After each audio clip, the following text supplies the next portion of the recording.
सभी पत्रकार दोस्तों, आज की इस प्रेस कॉन्फ्रेंस में आप सबका धन्यवाद कि आप सब हमारे मैसेज को, हमारे संदेश को पूरी दुनिया के सामने ले जाने का काम कर रहे हो। इसके लिए मैं फिर से एसकेएम नॉन पॉलिटिकल और हमारे सभी लीडर्स साहबानों की तरफ से आप सबका धन्यवाद करना चाहते हैं।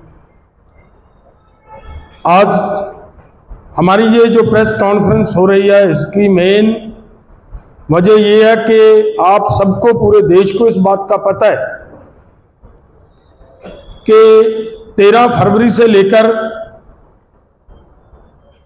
शंभू, खनौरी, डबवाली, रतनपुरा 4 पॉइंटों के ऊपर किसानों का आंदोलन चल रहा है। आंदोलन की मेन वजह यही है कि हमारी सरकार, माननीय प्रधानमंत्री नरेंद्र मोदी जी ने देश के लोगों के साथ की हुई कमिटमेंट्स को लेकर हमारा आंदोलन है। हमारी कोई डिमांड नहीं थी, हमारे साथ की हुई कमिटमेंट है। उस कमिटमेंट को याद दिलाने के लिए ये आंदोलन शुरू हुआ था, लेकिन सरकार ने उसके ऊपर कोई ध्यान नहीं दिया। आज ये आंदोलन 4 महीने से ज्यादा समय बीत चुका है, आंदोलन चल रहा है और पूरे देश के अंदर जिस तरह इस आंदोलन को हमारे देश के लोगों ने समर्थन दिया, सहयोग दिया, वो सराहना योग्य है। मैं सबसे पहले आपको ये बताना चाह रहा हूं कि इस आंदोलन को और स्ट्रेंथन करने के लिए, इसको और मजबूत करने के लिए हमारा ये एक डेलीगेशन एसकेएम नॉन पॉलिटिकल की ओर से पूरे भारत के अलग अलग राज्यों में जाने का प्रोग्राम बना है और उसी की कड़ी को आगे तोड़ते हुए आज हम यहां पे तेलंगाना के अंदर रात से यहां ठहरे हुए हैं। हमारे सत्कारत हैं, अति सत्कारयोग चंगल रेड्डी जी, जो एक बहुत बड़े किसान नेता हैं। सैफा की ओर से उनके साथ बैठकर चर्चा हुई, बैठक हुई, ये विचार हुए, ये सबकी एक साझी समझ बनी है कि मिनिमम और कॉमन प्रोग्राम के ऊपर किस तरीके से मिलकर इस आंदोलन को बढ़ाया जा सकता है।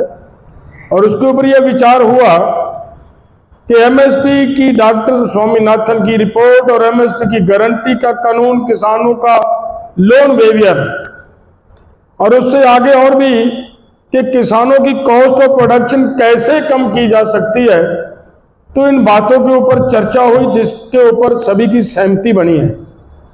और इन्होंने ये कमिटमेंट की, इन्होंने ये हमें विश्वास दिलाया कि हम आपके साथ हैं, इस आंदोलन को हम पूरी ताकत से आपका सहयोग करेंगे। हमारे जो आगे के प्रोग्राम हैं वो ये है कि हमारा प्रयास है कि आने वाले दिनों में 8 जुलाई को पूरे देश के अंदर भाजपा के 240 एमपीज को छोड़कर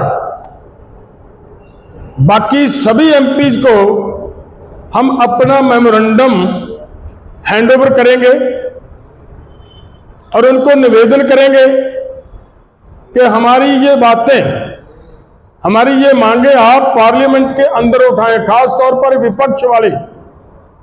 और जो इंडिया गठबंधन, उसमें कांग्रेस एक मेजर पार्टी है, इन सबको हम ये याद दिलाएंगे कि आपने हमारे साथ एक कमिटमेंट किया, वायदा किया चोन मैनिफेस्टो के माध्यम से कि हम एमएसपी की गारंटी का कानून भी देंगे, डॉक्टर स्वामीनाथन की रिपोर्ट भी लागू करेंगे, सीएससीपी को कानूनी दर्जा भी देंगे, विधानिक दर्जा देंगे और किसानों की ऋण मुक्ति भी करेंगे। आपने ये वायदा किया है। आज आपको लोगों ने, ये अलग बात है आप सत्ता में हो या सत्ता से बाहर हो, लेकिन एक स्ट्रांग विपक्ष के रूप में बैठे हो, ये आपकी जिम्मेदारी बनती है। हम डिमांड करेंगे और आज की प्रेस कॉन्फ्रेंस के माध्यम से इस पूरे के पूरे डेलीगेशन से की तरफ से हम ये डिमांड करेंगे विपक्ष वालों से कि अब उनको, उनके हाथ में ताकत है, वो पार्लियामेंट के अंदर जब आगे मानसून सत्र आए तो हमारी ये डिमांड एमएसपी की गारंटी का कानून, डॉक्टर स्वामीनाथन की रिपोर्ट, किसानों की ऋण मुक्ति और सीएसईबी को कानूनी दर्जा दिलाने की बात, उसके बारे में एक प्राइवेट बिल लेकर आए और उस बिल के माध्यम से हो सकता है हमारी ये डिमांड पूरी हो जाए। तो ये पूरे का पूरा प्रोग्राम है हमारा। आगे हमने और भी कई प्रोग्राम करने, हमारे साथी बताएंगे कि जिस जिस तरीके से हमारे आगे के कार्यक्रम हैं। अब मैं विनती करूंगा, हमारे साथ बैठे हमारे भाई कर्नाटका से प्रभु शांता कुमार जी, वो आपके समक्ष कुछ बातें रखेंगे। मिस्टर शांता कुमार जी।